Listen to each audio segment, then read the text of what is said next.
Hi, welcome to the video. Make sure to like and subscribe if you enjoy, and comment your thoughts and opinions on the stories. Let's get started.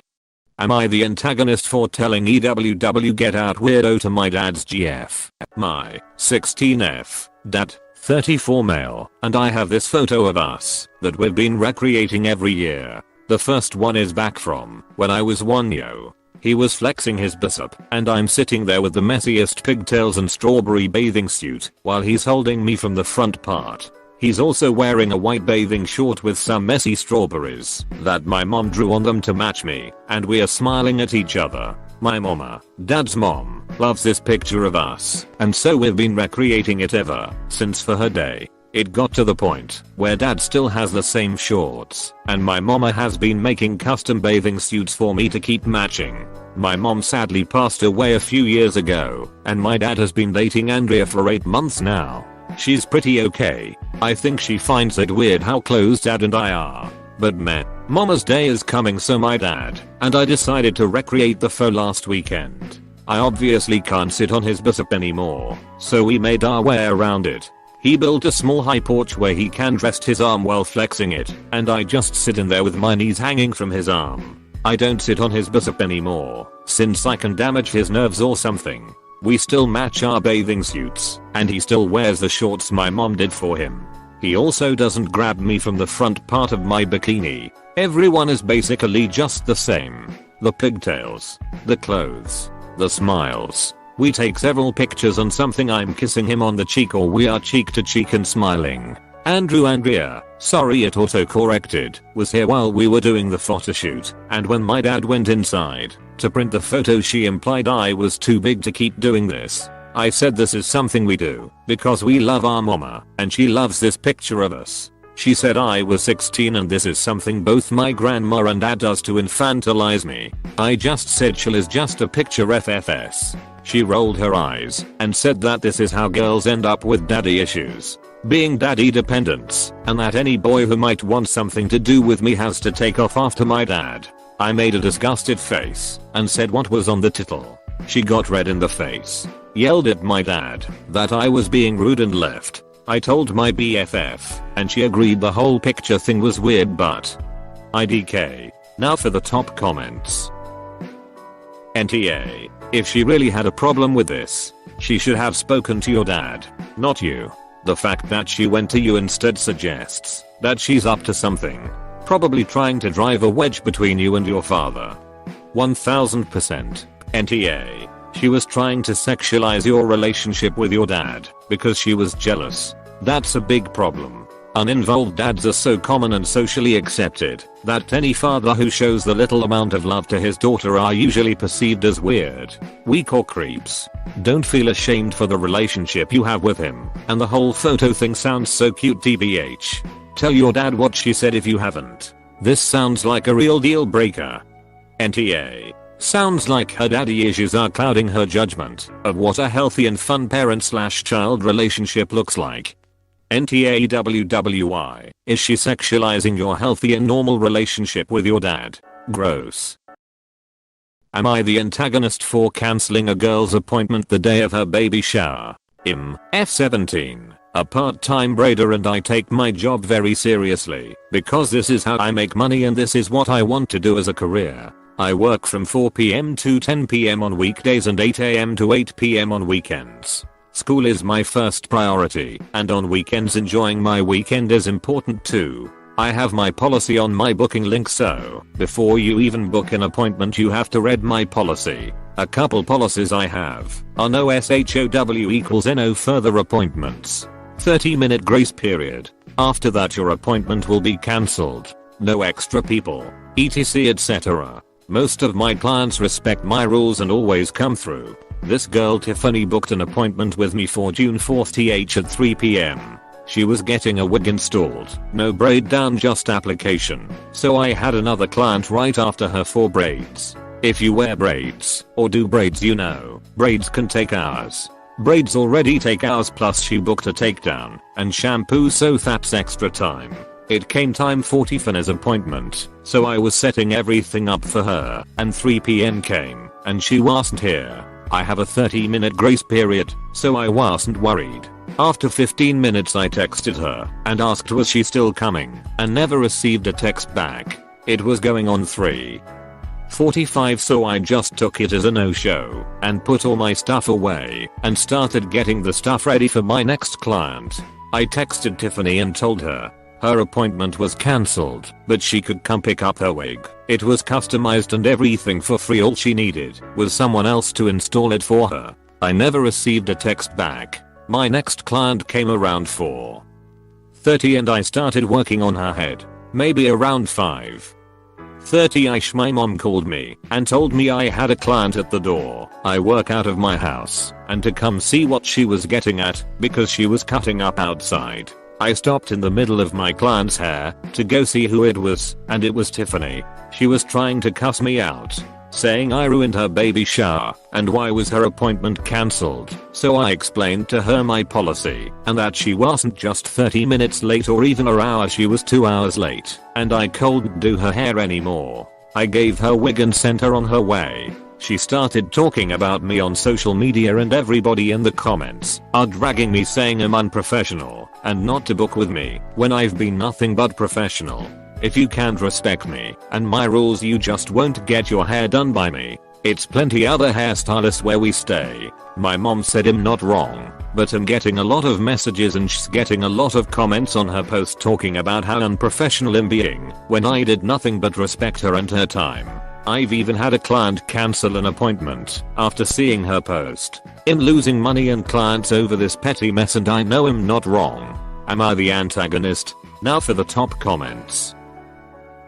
NTA. She was 2 hours late for her appointment. You don't exist to fit whatever works best for her schedule or work at her beck and call. I would be inclined to make a comment responding to her. Dear Tiffany, I do my best to accommodate clients and their busy schedules. However, clients are made aware prior to booking their appointment of my policy concerning appointment cancellation for those who are more than half an hour late to their appointment time. You were over 2 hours late and did not respond to my attempt to reach you. I had to attend to clients whose appointments were after yours. As a show of good faith, I provided you your wig already styled at no cost. I'm disappointed you were left with such a negative impression of my business despite my best attempts to work with you. Apostrophe. Don't forget to show screenshots of you trying to text her about her appointment along with timestamps. If people are you clients, they should know your policy. Absolutely not the a-hole. You didn't cancel Tiffany's appointment. She no-showed for her scheduled time and then had the balls to show up 5 hours later expecting to get her hair done when you had long since texted her that she was too late. What were you supposed to do? Kick out the client who showed up on time for her appointment, whose hair you were already working on? I say post a screenshot of the policies from your booking link, the policies to which Tiffany implicitly agreed, to social media, and forget about it. You can't please someone who is too entitled to believe that rules apply to them. Am I the antagonist for telling my wife it's not my responsibility to make her mom feel comfortable while visiting? My wife and mother-in-law have been trying for the past few months to find a time for mother-in-law to come visit us. Mother-in-law is currently separated from her husband, my wife's stepdad, and is kind of bouncing from family member to family member helping them out. She's been house sitting, dog sitting, cleaning, painting, organizing, etc. in all the different places she goes. I honestly do not want that kind of help at our place. I don't think we need it. But my wife wants mother-in-law to visit so she can at least spend time with our 3-year-old son. 2 weeks ago, mother-in-law texted my wife on a Thursday to let her know she would be coming the next day. Not the most respectful or convenient thing to give 1 day notice in my opinion, but not the end of the world. She also told my wife that she plans on spending 2-3 weeks with us. Again, that seems like a long visit and a bit presumptuous on mother-in-law's part. I told my wife I would appreciate a bit more advance notice, and she just kind of said this was what works for mother-in-law. I asked about the long stay and my wife said that she has a lot of work stuff going on the next couple weeks in the evenings and on weekends, so that mother-in-law could help me out at home. I told her I don't need the help and I don't necessarily appreciate the implication that I do. She told me it will be good for mother-in-law and our son to spend some extended time together. Last week my wife did have to work in the evenings and on Saturday. I tried to keep to our son's routine as best as possible, but mother-in-law kept indulging him whenever he wanted to stay up later or play outside later than we usually do. Not a huge deal in the grand scheme of things, just kind of frustrating. But my son loves playing with mother-in-law, so I didn't say or do anything about it. What I did do was pretty much ignore mother-in-law after my son went to sleep or when my wife was home. I just hung out in the basement and relaxed. I wasn't rude to her. I just didn't really initiate conversation or go out of my way to spend time with her. I guess she told my wife that I have been making her feel unwelcome and uncomfortable. My wife confronted me about this over the weekend and told me I need to be nicer to her mom and make her feel more welcome while she visits. I told her that it is not my responsibility to make mother-in-law feel comfortable in our home. I told her that I will be civil and polite and help mother-in-law if she asks, but I'm not going to go out of my way to be proactive for her. My wife said that mother-in-law is going through a hard time and it's been hard on her going from place to place without having anywhere to call her own. I told her that's of her own choice as she was the one who moved out on her husband and that she has a place to call her own. She just doesn't want to go back. My wife told me to stop being a selfish jerk and to at least act like I'm okay with her mom being there for a few weeks. She said it won't hurt me to not act like an while she's here. Now for the top comments. Honestly, not the a-hole. I'm picturing this scenario for my own life, and I'd be annoyed as well if my spouse said, "Hey, remember how mom has been trying to come over for months? Yeah, well, she'll be here tomorrow and she's staying for about a month. I'm barely going to be home. I have a lot of work to get done. So have fun." What even is that? I love my mother-in-law, and even with that being said, if she came over to our house for 3 weeks and I'm working my normal hours, coming home tired, parenting my child, and then watching her undo all of the parenting, mixing up the schedules and everything, I'd be pissed off. I get home from work and I'm tired. I want to unwind, and it's my home. I'd be doing what I do every night as well. Maybe offer her to watch a movie with your kid and yourself. But if she doesn't want to watch TV, she's an adult. Find something to do. Just because you married her daughter doesn't make her your responsibility. I don't care what anyone says. Your only responsibilities are your wife, yourself and your son. Holy shit, the asshole votes are astounding to me. Mother-in-law gives you 24 hours of notice before she decides she'll be staying for 3 weeks. It doesn't sound like you were consulted at all, and having extended non-emergency guests is absolutely something you need to clear with your spouse. She undermines your parenting.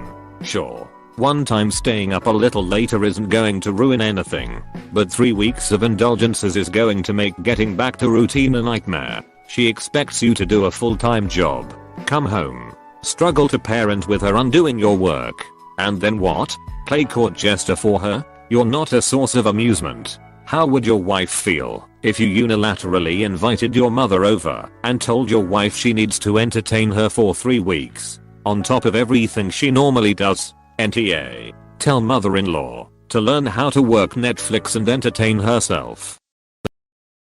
Am I the antagonist for having a designated driver tax? I'm not a big fan of alcohol. I don't enjoy being around drunk people. I can only occasionally enjoy the taste. I'm not about alcohol culture really. I also have social anxiety and don't like bar crowds, though I make exceptions for live music. That said, I will happily DD for my friends if they want to go out and have a good time. I prefer it when they tell me when they want to be picked up and I can go get them later as opposed to spending the whole time with them as they get sloshed. But I can be convinced to bar hop with them on one condition: if we go out to dinner, they cover my bill. No dinner. They are stuck covering my cokes all night, though. I admit that I was told by a bartender friend to tell the bartender I'm a DD and I may get my drinks for free. It works sometimes.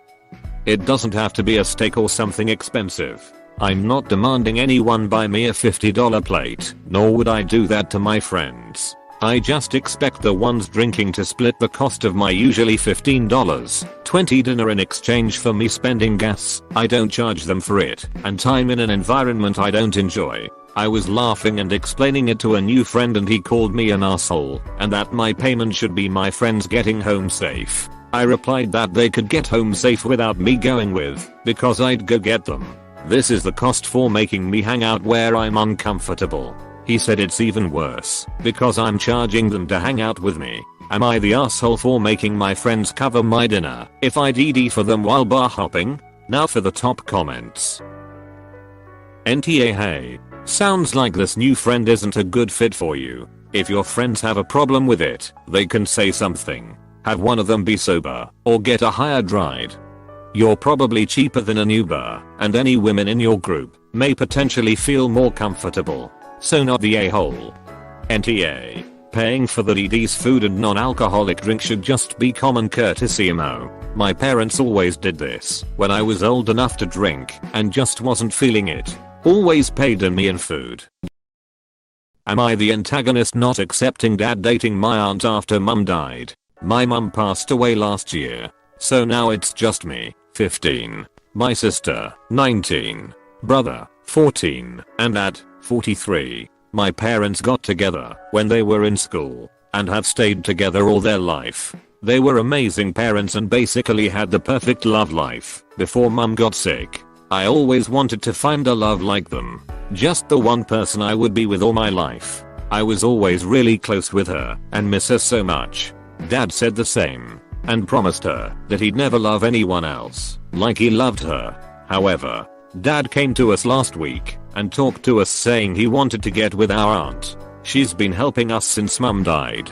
We've spent a lot of time with her and our cousins. Apparently dad and her fell in love now and want to be together. Obviously I was furious and told him that he couldn't and that he was betraying mum. My brother agreed with me, but our sister thinks it's okay somehow and tried to get us to listen to dad's betrayal.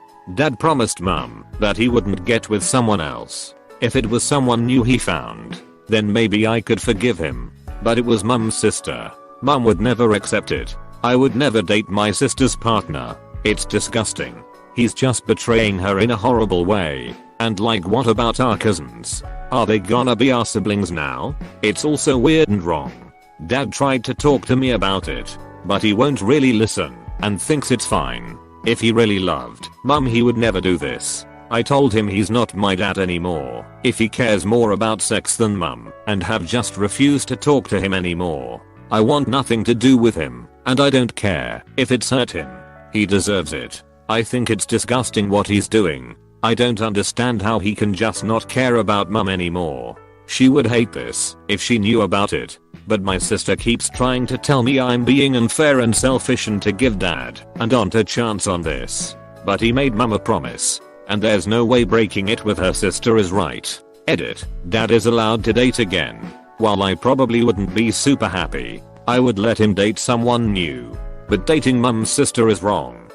Now for the top comments. Oh kiddo, I'm so sorry you lost your mom.